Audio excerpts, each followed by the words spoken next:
needs more people willing to serve the Lord. Not just talk about Him, not just sing about Him, but to serve Him with their lives, to yield themselves, to sacrifice, to give everything they have just for Jesus.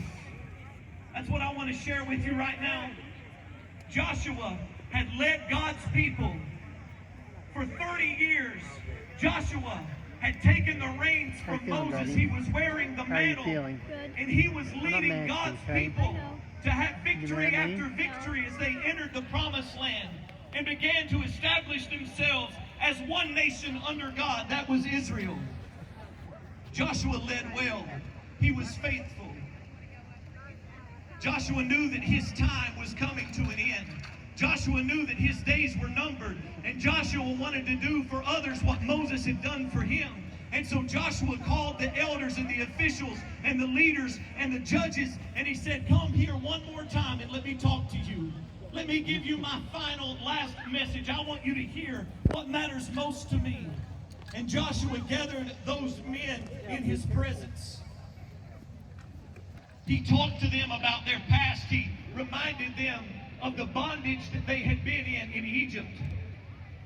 He reminded them of the slavery that they had experienced for 400 years. And then he told them, but God has done something wonderful in our lifetimes. He's delivered us from slavery, and He's brought us into a land that He had promised His people. Joshua then gave those men a glimpse of the future. He challenged them concerning what tomorrow and next year and 10 years from now would look like. I want to read to you a portion of this final message that Joshua shared with those men that day. He said, so fear the Lord and serve Him wholeheartedly. Put away forever the idols your ancestors worshipped when they lived beyond the Euphrates River and in Egypt. Serve the Lord alone. But if you refuse to serve the Lord, then choose today whom you will serve. Would you prefer the gods your ancestors served beyond the Euphrates, or will it be the gods of the Amorites in whose land you now live?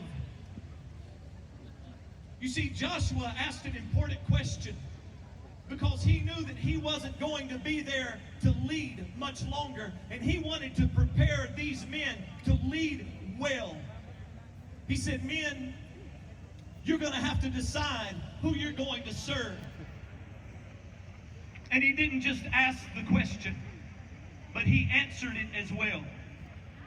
This is what Joshua says concerning the decision that he had made as to who he would serve. He says, but as for me and my house, yes, we will serve the Lord. Yes. Christian,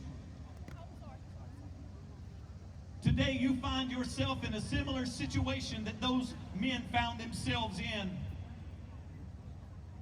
Today you're being asked the same question that they were asked.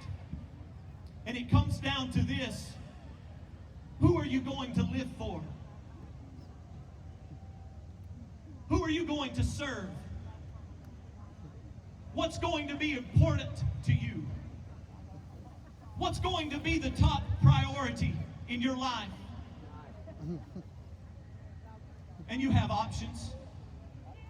Just as they had gods then that they could have chosen to serve, you have gods now that you can choose to serve. You've got the God of self, and a lot of people serve that God. That's the God that wants you to do whatever makes you happy. The God of self wants you to pursue anything that you can think of, anything that you want, anything that you can be passionate about. The God of self says, go after that. The God of self tells you that the world revolves around you. That's one option. Another option is the God of greed. The God of greed says, whatever you want, you should have it. Spend all of your time, invest all of your energy into things that can be purchased and possessed. I'm mindful that the God of greed always whispers one word into the ears of its followers: more. More. You see, when you serve one of these other gods, you'll always hear more. You'll always feel like there's something else that you have to have. There's something else that you're supposed to pursue. There's something else that you need to purchase, because you're always going to be empty when you're serving other gods. But the greatest option that you have is to make a decision to serve the God of the Bible. The God of Abraham and Isaac and Jacob. The God who knows how to deliver someone. The God who knows how to save someone. The God who knows how to heal someone. The God who knows how to help someone. The God who knows how to rescue someone. That's the God that you can serve the rest of your life. That's right. Andrew. What's your decision? Who are you going to serve? Jesus. Who do you choose this day? Yeah, she smiled. I don't believe it. I'm mindful that in this passage of Scripture, Joshua was speaking to the men. Men, can I speak to you for a moment?